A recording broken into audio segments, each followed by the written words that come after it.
Καλημέρα και πάλι. Έχουμε χειμώνα, το κρύο είναι τσουχτερό. Έχει αυτές τις μέρες την ουκρανική εισβολή. Πολλοί στρέφονται, η αλήθεια είναι, τον τελευταίο καιρό στη θέρμανση με ρεύμα, καθώς η ακρίβεια πιέζει τα νοικοκυριά. Ξέρουμε ότι υπάρχουν μεγάλες αυξήσεις στο πετρέλαιο και η αλήθεια είναι ότι παλαιότερα το θεωρούσαν μια ακριβή επιλογή η θέρμανση με ρεύμα, όμως υπό προϋποθέσεις μπορεί να είναι και συμφέρουσα.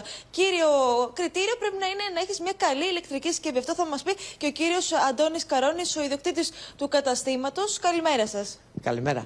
Καλημέρα σας. Οι καταναλωτές προτίμησαν να αγοράσουν. Καλημέρα. Προτίμησαν να αγοράσουν σόμπες χαλαζίας, οι οποίες είναι ένα θερμαντικό άμεσο σε απόδοση, ωστόσο είναι αρκετά κοστοβόρο, δεδομένου το ότι καίει γύρω στα 50 λεπτά την ημέρα. Αυτό δηλαδή είναι το πρώτο σε προτίμηση για τους καταναλωτές, σωστά? Σωστά, γιατί θέλουν κάτι άμεσο σε απόδοση, έτσι ώστε να καλύψουν. Πόσο κοστίζει μια σόμπα χαλαζίας? Ξεκινάει από 45 ευρώ, μια η οποία είναι 2.400 βατ και πάνω, και φτάνει μέχρι και τα 60 ευρώ. Πέρα από τη σόμπα, τι άλλες επιλογές έχουν οι καταναλωτές? Για μικρότερους χώρους προτίμησαν θερμοπομπούς και κονβέκτορες, οι οποίοι είναι 1500 και 2000 βατ και αποδίδουν πολύ πιο... Πολύ πιο λειτουργικά, πολύ πιο καλά. Πολύ πιο λειτουργικά και ζεσταίνουν και σώματα και το χώρο δηλαδή πέρα από εμάς και πολύ πιο οικονομικά. Έχουν μια μέση κατανάλωση γύρω στα 20 λεπτά την ημέρα. Η ηλεκτρική κουβέρτα που την προτιμάει αρκετός κόσμος, ειδικά τα βράδια. Κανένας δεν ξεχνάει την ηλεκτρική κουβέρτα. Η ηλεκτρική κουβέρτα είναι ένα πολύ σημαντικό μέσο θέρμανσης για το βράδυ και έχει μια πολύ μικρή κατανάλωση γύρω στα 3 λεπτά την ημέρα.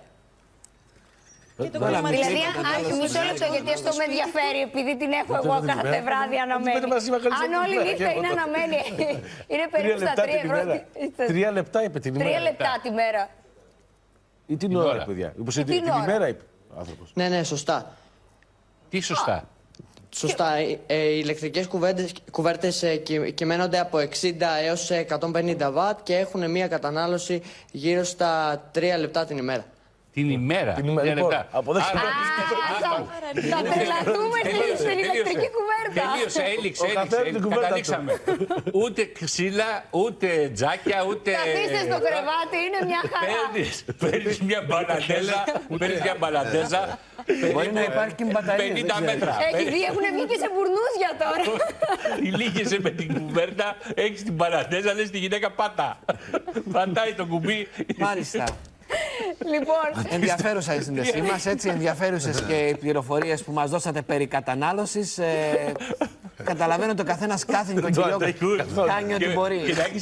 Και να έχεις και τις μπαλαντές αυτές που έχουν τη σίδρα. με τη στρογγυλή, με την πουλούρα. Που έχουν οι ηλεκτρολόγοι, τη μεγάλη, με τις πολλές τρύπες επάνω, με τα πολύ χρυσά. Δεν μπορώ να το καταλάβω το σπίτι. Τη μία μέρα είναι.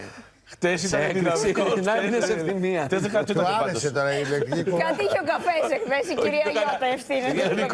Το έκανα εικόνα με την ηλεκτρική κουβέρτα να είμαστε όλοι τυλιγμένοι 3 λεπτά να ξέρουμε. Αυτό telemarketing να ξέρεις που κάνεις τώρα. Άμα σου λέω. Για να ρωτήσουμε, υπάρχουν ηλεκτρικές κουβέρτες με μπαταρίες? Όχι, παιδί. Με μπαταρίες. Όχι. Τι είναι φωτάκια. Φωτάκια χριστουγεννιάτικα. Εδώ να πούμε ότι... Παρακαλώ, ελάτε. Μπαταρία αυτοκινήτου. Για πείτε μας. Εδώ να πούμε ότι καλό θα ήταν την ηλεκτρική κουβέρτα να τη βάζουμε απευθείας στην πρίζα και να αποφεύγουμε να χρησιμοποιούμε Μπαλατέζα.